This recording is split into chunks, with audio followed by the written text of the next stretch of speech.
नमस्कार, आप देख रहे हैं आर्य न्यूज और मैं हूं आपके साथ राखी लांबा। बुलेटिन का आगाज करेंगे तमाम बड़ी खबरों के साथ। छत्तीसगढ़ सरकार की बड़ी कार्रवाई के चलते 1994 बैच के आईपीएस जीपी सिंह को सस्पेंड कर दिया गया है। गृह विभाग ने बीते सोमवार की देर शाम जीपी सिंह के निलंबन का आदेश जारी कर दिया है। दरअसल आय से अधिक संपत्ति के मामले में एसीबी की कार्रवाई के बाद गृह विभाग ने यह आदेश जारी किया।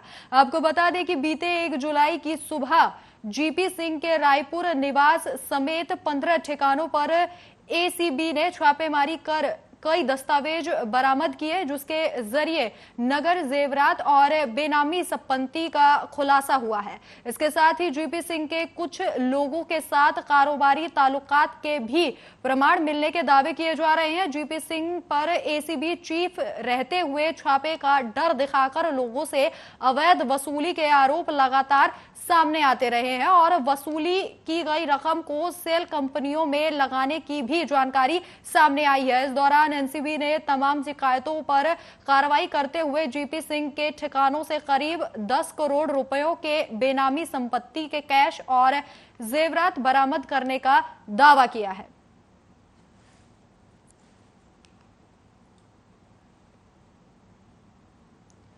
वहीं छत्तीसगढ़ में ओबीसी के 27% आरक्षण देने के फैसले को लागू करने की कवायद तेजी के साथ शुरू कर दी गई है, लेकिन इस बीच कानूनी अड़चन भी सामने आने लगी है। आपको बता दें कि इसके लिए सरकार ने जिला और नगरीय क्षेत्रों के लिए अलग अलग सर्वे कमेटी गठित कर दी है। दरअसल करीब 2 साल पहले इसके लिए रिटायर्ड जिला और सत्र न्यायाधीश छविलाल पटेल की अध्यक्षता में आयोग का गठन किया जा चुका है। वहीं मुख्यमंत्री भूपेश बघेल ने 15 अगस्त 2019 को राज्य में जातिगत आरक्षण में बदलाव की घोषणा की थी। इसमें एसटी के 32% आरक्षण को यथावत रखते हुए एससी वर्ग का 12 से बढ़ाकर 13 और ओबीसी का 14 से सीधे 27% बढ़ाने की घोषणा की गई थी। इसके बाद आर्थिक रूप से कमजोर वर्ग को 10% आरक्षण की घोषणा की गई। बहरहाल सरकार के इस फैसले को कोर्ट में चुनौती दे दी गई है। इसके बाद सरकार ने सर्वे की प्रक्रिया शुरू कर दी है।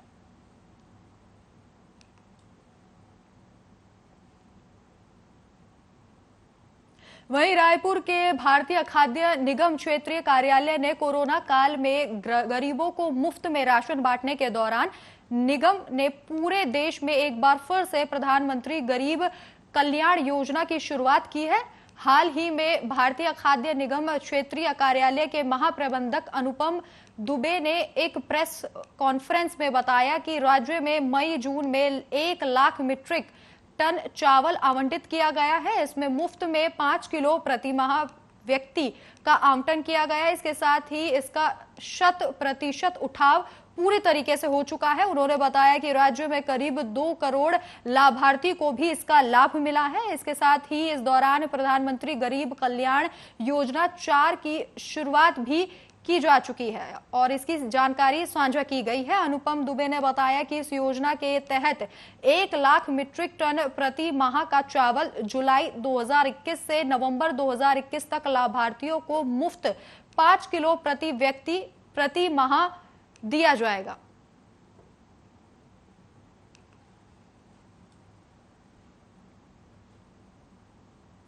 वहीं कोरोना काल में निजी स्कूलों की मनमर्जियों का बोझ आम जनता पर दोहरा दबाव डाल रहा है। भोपाल में कोरोना काल में अधिक फीस वसूलने के साथ ही अब निजी स्कूल ऑनलाइन कक्षा में नई यूनिफॉर्म पहनकर बैठने का दबाव बच्चों और उनके पेरेंट्स पर डाल रहे हैं। इसके साथ ही बच्चों को नई कॉपी किताबें खरीदने को लेकर भी लगातार दबाव बनाया जा रहा है, जिससे अभिभावक परेशान हो रहे हैं।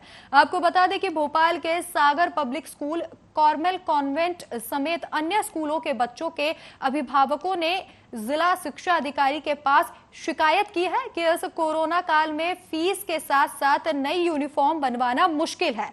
ऐसे में अभिभावकों का कहना है कि कोरोना काल में फीस में वृद्धि कर दी गई है और अब स्कूल यूनिफॉर्म और कॉपी किताब लाने का दबाव बनाया जा रहा है। वहीं निजी स्कूल प्रशासन का कहना है कि जिनके पास यूनिफॉर्म है वे ऑनलाइन कक्षा में पहनकर बैठे ताकि घर में भी स्कूल का वातावरण लगे। इससे अनुशासन भी बना रहेगा।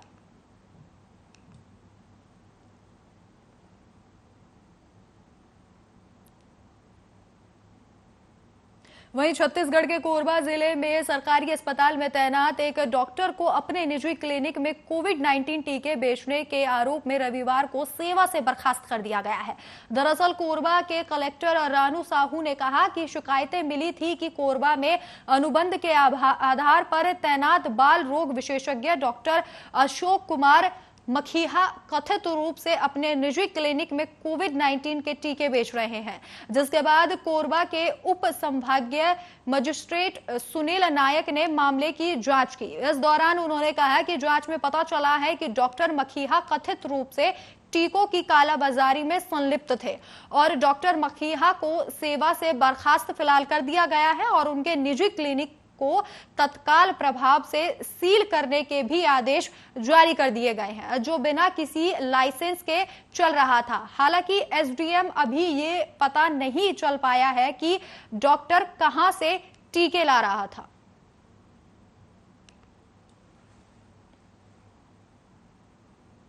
वहीं रिलीज से पहले ही वेब सीरीज सत्यनारायण कथा को लेकर मध्य प्रदेश में विरोध की आंधी चल पड़ी है। बता दें कि सत्यनारायण कथा को लेकर अब विवाद तेज होता जा रहा है। इसी बीच अब प्रदेश के गृह मंत्री डॉक्टर नरोत्तम मिश्रा ने कहा कि इस वेब सीरीज के आपत्तिजनक कंटेंट की जांच के लिए मैंने पुलिस महानिदेशक को निर्देशित किया है और इसके साथ ही जांच रिपोर्ट के आधार पर कार्रवाई का फैसला लिया गया है।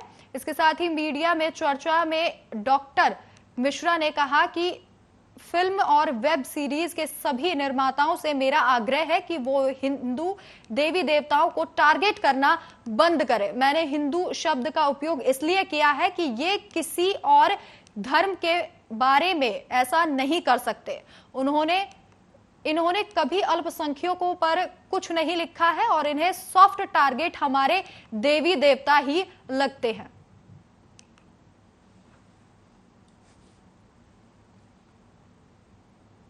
वहीं सूचना और प्रौद्योगिकी की जुड़ी संसदीय स्थायी समिति आज केंद्रीय फिल्म प्रमाणन के बोर्ड के कामकाज की समीक्षा करेगी। यह समीक्षा सिनेमेटोग्राफ संशोधन विधेयक 2021 के संदर्भ में की जाएगी। दरअसल केंद्र सरकार के प्रस्तावित सिनेमेटोग्राफ विधेयक 2021 को लेकर फिल्म निर्माता परेशान हैं और हाल ही में आए इस विधेयक पर फिल्म जगत की कई जानी मानी हस्तियों ने विरोध जताया था, क्योंकि इसके तहत कोई फिल्म सेंसर बोर्ड से पास भी हो जाए तो उस पर प्रतिबंध का खतरा लगातार बरकरार रहेगा।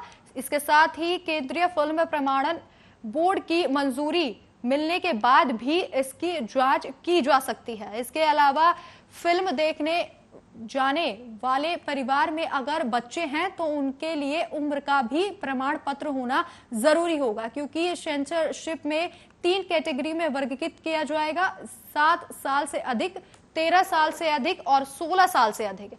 इस विधेयक के चलते फिल्म निर्माताओं को भारी नुकसान होने की संभावना हो सकती है।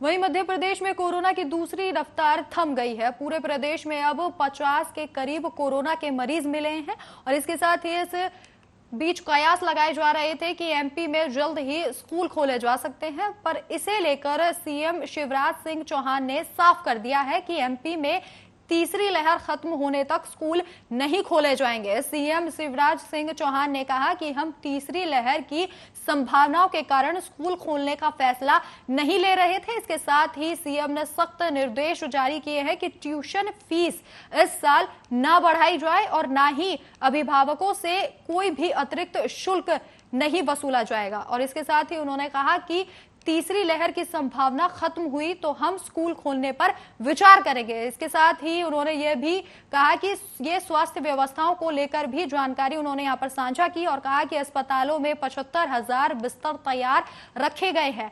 बच्चों के लिए अलग से वार्ड बनाए जा रहे हैं। सीएम ने क्राइसिस मैनेजमेंट कमेटी के सदस्यों से अस्पतालों में जाकर व्यवस्थाओं की समीक्षा करने के भी आदेश जारी किए हैं।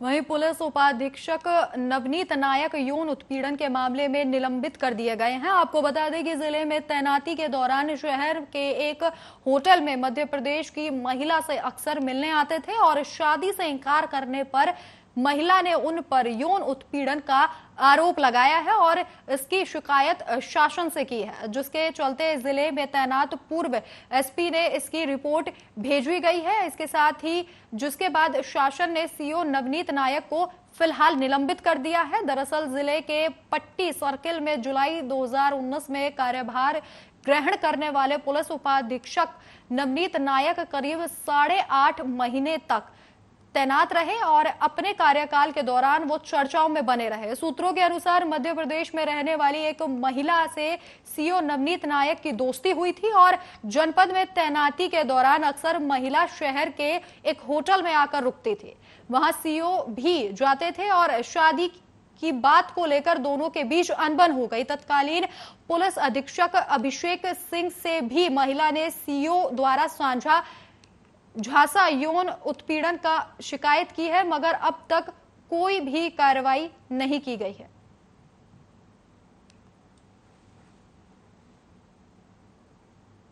वहीं भोपाल मुख्यमंत्री शिवराज सिंह चौहान ने शिक्षिका, प्राचार्य, अधीक्षिका और पद नाम जो महिलाओं के लिए विशेष तौर पर उपयोग किए जाते हैं खत्म करने के निर्देश दिए हैं। उनका कहना है कि अधिकारियों, कर्मचारियों के पद नाम के लिए उपयोग की जाने वाली शब्दावली की में भी समानता का भाव आवश्यक है। शिक्षिका, प्राचार्य के स्थान पर महिला, पुरुषों के लिए सम्मान शब्दावली जैसे शिक्षक, प्राचार्य आदि पदनाम का उपयोग किया जाए। इसके साथ ही मुख्यमंत्री शिवराज सिंह चौहान ने कहा कि शैक्षणिक पाठ्यक्रमों में महिलाओं को कमतर बताने वाले अंशों को तत्काल रूप से हटाया जाए। पाठ्यक्रमों का ऑडिट कर उन्हें जेंडर न्यूट्रल बनाने का काम प्राथमिकता से पूरा किया जाए। इसके साथ ही मुख्यमंत्री शिवराज सिंह चौहान ने आत्मनिर्भर मध्य प्रदेश के अंतर्गत महिला सशक्तिकरण और बाल कल्याण पर गठित अंतर विभागीय समूह की बैठक को संबोधित कर रहे थे और बैठक में गृह, जेल और संसदीय कार्य मंत्री डॉक्टर नरोत्तम मिश्रा, पर्यटन, संस्कृति और अध्यात्म मंत्री उषा ठाकुर, इसके साथ ही मुख्य सचिव इकबाल सिंह बैंस और प्रमुख सचिव महिला बाल विकास अशोक शाह भी उपस्थित थे।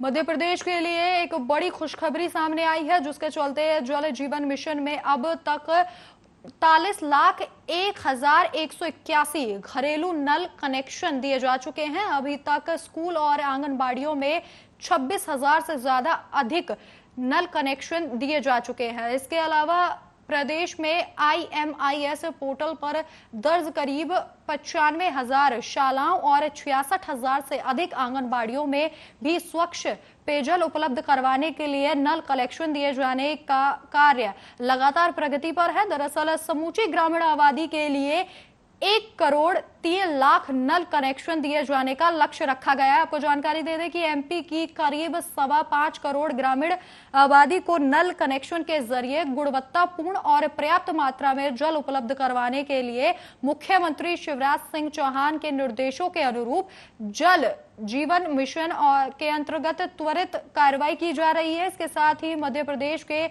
2,985 ग्रामों की 100% आबादी को नल कनेक्शन से पानी उपलब्ध करवाने की व्यवस्था की जा चुकी है। आपको बता दें कि बीते दिन मुख्यमंत्री शिवराज सिंह चौहान ने ऐलान किया था कि साल 2023 तक MP के हर घर में नल के द्वारा जल दिया जाएगा। इसके साथ ही इसके तहत जल जीवन मिशन के अंतर्गत प्रदेश के 8 जिलों के 4,404 गांव के लिए क्रियान्वित इन 10 समूहों को जल प्रदाय योजनाओं में 9,34,399 जल कनेक्शन लगाए जाएंगे। जल प्रदाय योजनाओं के दायरे में आने वाले सभी 4,404 ग्राम 100% नल कनेक्शन युक्त हो सकेंगे।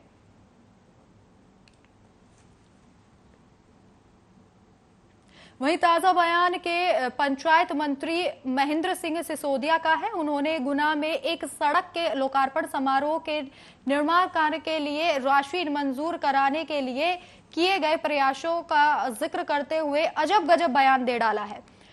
सड़क के लिए बजट ना होने की बात सामने आई तो उन्होंने साफ निर्देश दिया, कैसे भी हो बजट का रास्ता निकालिए।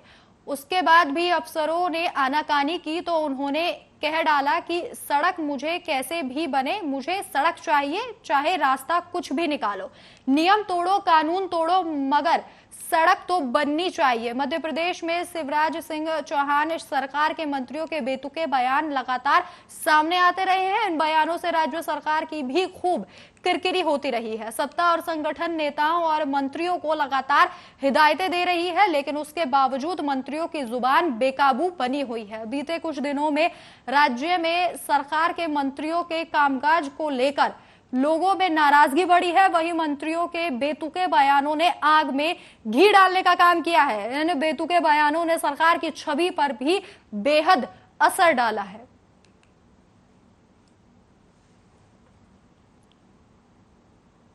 वहीं छत्तीसगढ़ के ज्यादातर जिलों में अभी भी बरसात हो रही है। कल से घिरे बादलों और हवाओं की वजह से इसकी संभावना लगातार बनी हुई थी। मौसम विभाग ने प्रदेश के कम से कम 20 जिलों में हल्की से मध्यम बरसात की संभावना जताई है। इसके साथ ही इन जिलों में 1-2 स्थानों पर वज्रपात की भी चेतावनी जारी की गई है। आपको बता दें कि रायपुर मौसम विभाग के केंद्र की ओर से दोपहर बाद 3 बजे जारी त्वरित पूर्वानुमान के मुताबिक अगले 4 घंटों में 20 जिलों में हल्की से मध्यम बरसात की अति संभावना बन रही है।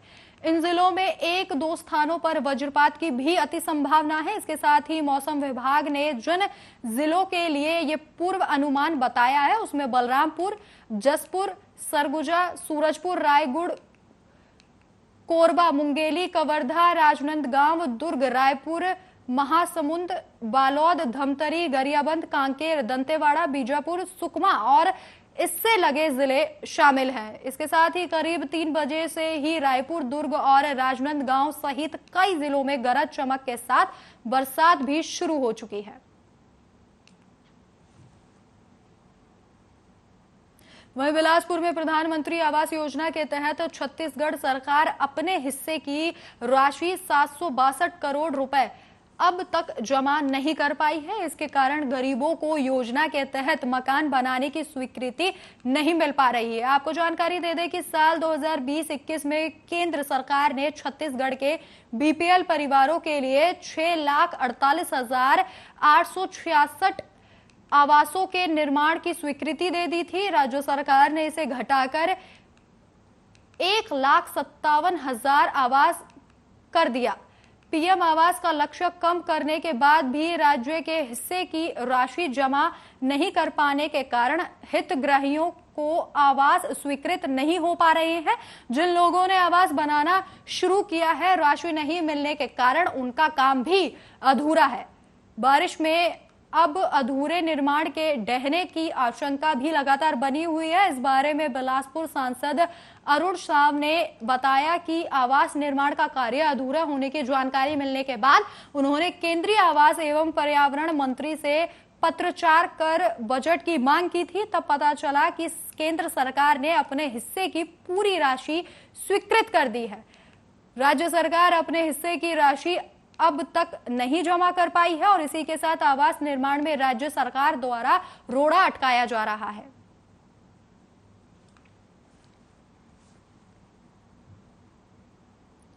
वहीं छत्तीसगढ़ के रायपुर में आज 319 नए कोरोना संक्रमित मरीज मिले हैं। स्वास्थ्य विभाग द्वारा जारी मेडिकल बुलेटिन के अनुसार बीते 24 घंटे में 443 मरीज ठीक हुए हैं। वहीं दूसरी ओर 24 घंटे में एक मरीज की उपचार के दौरान मौत हो गई है। प्रदेश में अब तक कुल 13,457 कोरोना संक्रमितों की मौत हो चुकी है। आज 319 संक्रमित मरीजों की पुष्टि होने के बाद संक्रमितों की संख्या बढ़कर 9,96,037 हो गई है। छत्तीसगढ़ में अब तक 9,77,360 मरीज स्वस्थ हुए हैं। नई मरीज मिलने और डिस्चार्ज होने के बाद सक्रिय मरीजों की कुल संख्या 5,220 हो गई है।